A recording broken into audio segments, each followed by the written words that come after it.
Hello everyone. Dear students, today's exercise is exercise 3.1 from 8th maths. तो dear students, ये आपके पास question number first,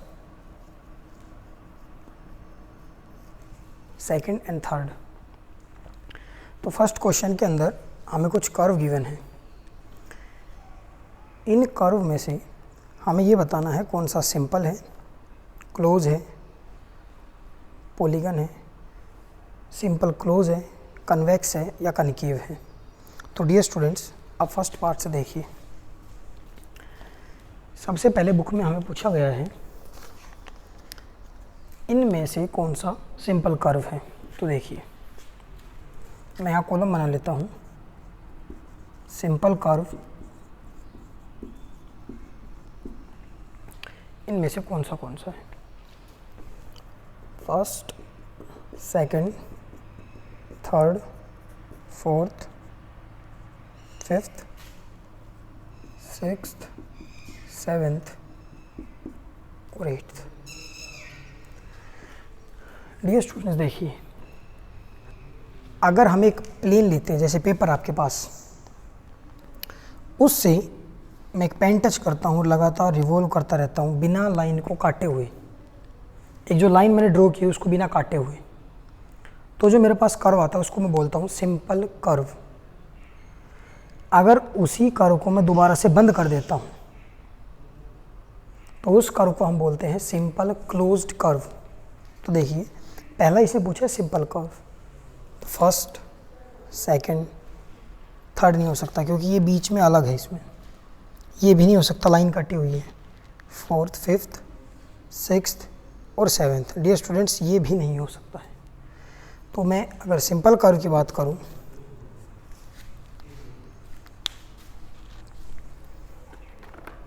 तो इसके अंदर फर्स्ट, सेकंड, थर्ड नहीं होगा, फोर्थ भी नहीं होगा, fifth, sixth, seventh.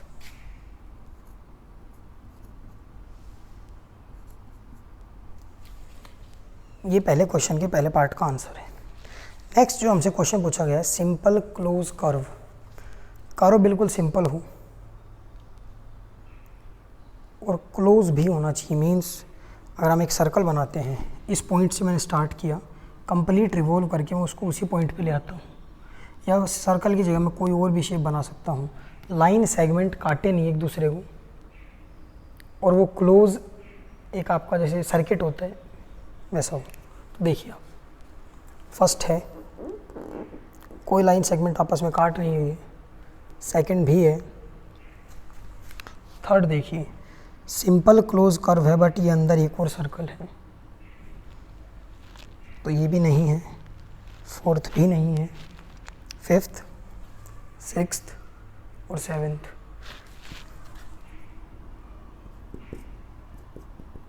Simple close curve, first, second, fifth, sixth, seventh. Next जो आपसे पूछा हुआ है इनमें से पॉलीगन कौन सा है. तो डियर स्टूडेंट्स, देखिए,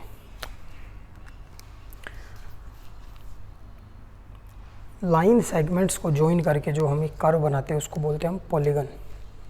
फर्स्ट, सेकंड, इनमें कोई इंटरसेक्शन नहीं है. मींस ये वाली लाइन है और इस लाइन आपस में काट नहीं रही है.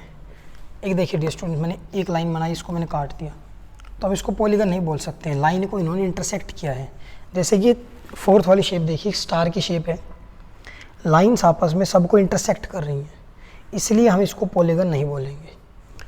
तो इसमें फर्स्ट शेप पॉलीगन है, सेकंड पॉलीगन है, और इनमें से कोई भी शेप आपकी पॉलीगन नहीं है.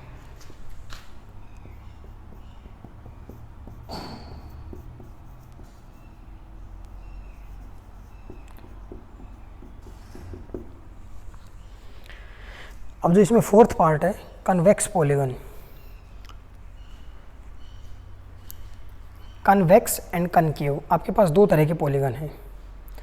कनकेव जिसमें कोई भी एक एंगल है या वो अंदर की तरफ धंसा हुआ होता है, जैसे कि इसके लास्ट में वर्ड यूज़ किया गया केव, कनकेव, गुफा की तरफ इसकी शेप जैसे वो अंदर की तरफ जाती है, इसको याद रखने का तरीका है। तो आप देखिए इनमें ये पहला पॉलीगन है, दूसरा है, तीसरा। डियर स्टूडेंट्स, जो फर्स्ट पॉलीगन है इसमें ये दो लाइंस अंदर की तरफ जा रही हैं। कन्वेक्स का आप एग्जांपल ले सकते हैं, जैसे कि प्यारे बच्चों आप बालों में वैक्स लगाते हो तो आपके बाल सीधे स्ट्रेट खड़े हो जाते हैं। तो जैसे वो खड़े हुए मीन्स आपका जो कोना है बालों का ऊपर की तरफ से बाहर निकला हुआ है। तो कन्वेक्स आप वैक्स से याद रख सकते हैं, जैसे आपके बाल खड़े हो जाते हैं कोई ना कोई एक एंगल उसमें कोना बाहर निकला हुआ मिलेगा।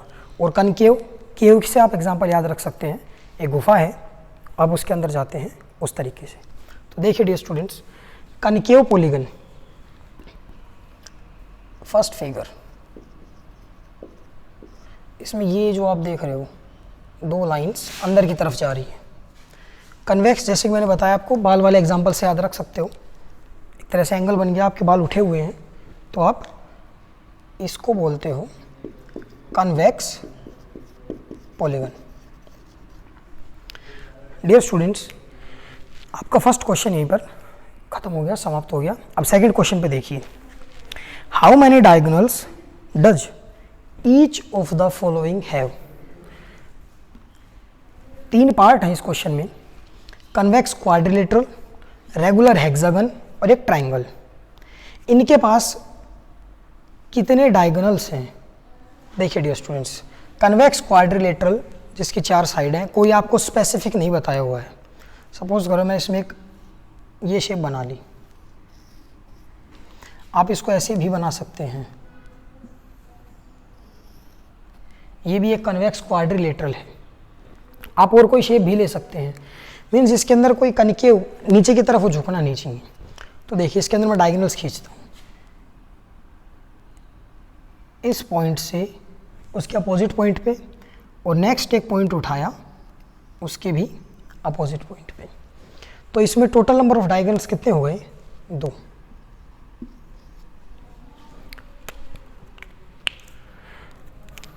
अब नेक्स्ट देखिए डियर स्टूडेंट्स, आपके पास ये भी एक कन्वेक्स क्वाड्रिलेटरल है, इस पर भी अगर मैं डायगोनल खींचता हूँ तो इसमें भी नंबर ऑफ डायगोनल्स हैं, वो 2 डायगोनल्स हैं। आप चाहे कितने तरह की कन्वेक्स क्वाड्रिलेटरल शेप बना लीजिए, उसमें जो नंबर ऑफ डायगोनल्स रहेंगे वो 2 ही रहेंगे। अब देखिए डियर स्टूडेंट्स, रेगुलर हेक्सागन,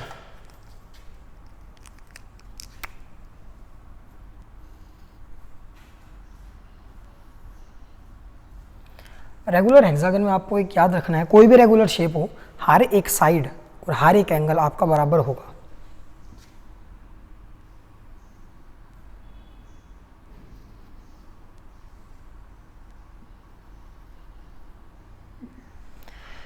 देखिए डियर स्टूडेंट्स, इस रेगुलर हेक्सागन के अंदर हम डायगोनल खींचते हैं। तो मैंने एक ये साइड उठा ली, यहाँ से एक इस अपोजिट साइड पे आ गया, एक इस साइड पे,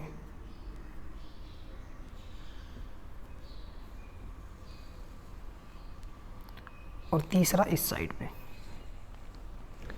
ऐसे ही मैं नेक्स्ट साइड उठाता हूँ, 1 2 और ये तीसरा। अब एक और साइड बची है, 1 2 और लास्ट ये वाला। हेक्सागन के अंदर आप हर एक साइड से ये देखिए 3 डायगोनल निकल रहे हैं, नहीं निकल रहे। फर्स्ट पॉइंट लिया मैंने 1 2 3, इससे भी 1 2 3, इस साइड से भी 1 2 3, इससे भी 1 2 3, इससे भी 1 2 3। टोटल डायगोनल अगर आप काउंट करते हो तो मैंने इससे 3 निकाले, इससे भी 3 और इससे भी 3। तो रेगुलर हेक्सागन के अंदर 9 डायगोनल्स। ट्रायंगल की शेप आप सब बच्चों को पता है, ये एक ट्रायंगल है। ट्रायंगल के अंदर कोई भी डायगोनल नहीं बनाया जा सकता है। डियर स्टूडेंट्स, अगर आप सोच रहे हो कि मैं यहाँ से इस पॉइंट से नीचे की तरफ एक डायगोनल, वो परपेंडिकुलर होगा, उसको हम डायगोनल नहीं बोलेंगे। तो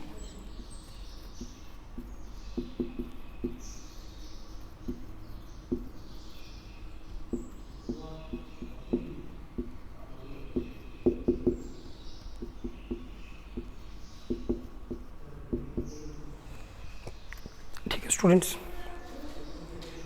थर्ड क्वेश्चन थोड़ा इंपॉर्टेंट क्वेश्चन है। What is the measure of angles of a convex quadrilateral will this property. सबसे पहले आपसे पूछा गया है कि आपके पास एक कन्वेक्स क्वाड्रिलेटरल है। चलो मैंने ये बना दिया।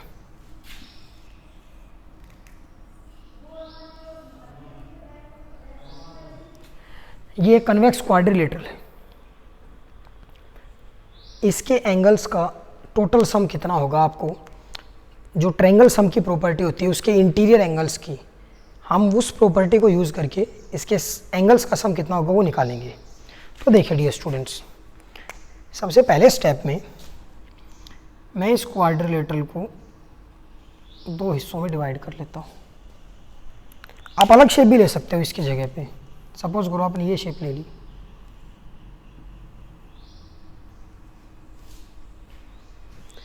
एक दो तीन चार, ये भी एक क्वाड्रिलेटरल है। इस पे भी मैंने एक हाफ में डिवाइड कर दिया। ए बी सी डी,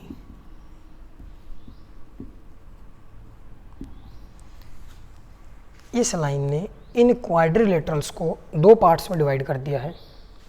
अब ये ट्रायंगल बन गया ऊपर वाला, ट्रायंगल ए डी सी, और जो सेकंड ट्रायंगल इसमें बना है ए बी सी।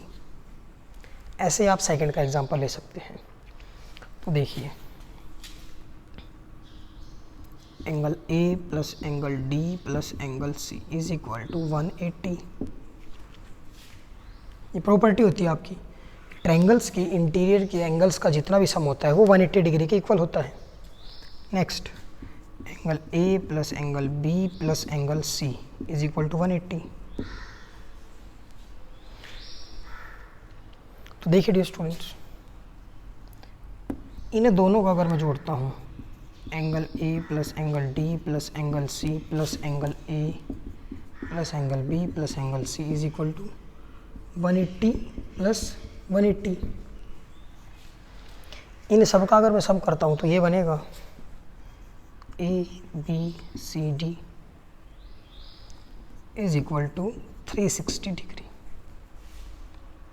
ठीक है, अब इसने सेकंड पार्ट में इसी में पूछा है, will this property hold if it is concave. तो ये भी हम डायग्राम की हेल्प से सीखेंगे।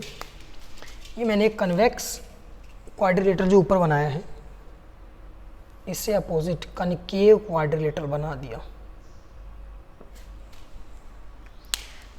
देखिए डियर स्टूडेंट्स, इसके अंदर भी चार साइड है, इसके अंदर भी चार साइड हैं। कन्वेक्स, इसमें सारी साइड बाहर की तरफ निकली हुई है। कनकेव के अंदर ये एक साइड अंदर गई है, दो। इसको भी मैं डिवाइड करता हूँ, आपके पास दो ट्रायंगल बन गए।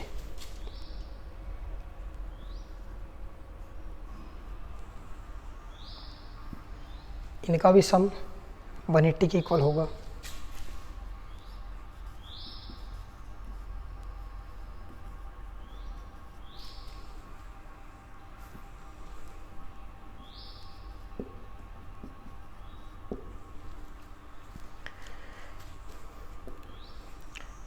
तो इसका आंसर क्या होगा, ये property convex quadrilateral as well as concave quadrilateral दोनों के ऊपर होल्ड करती है।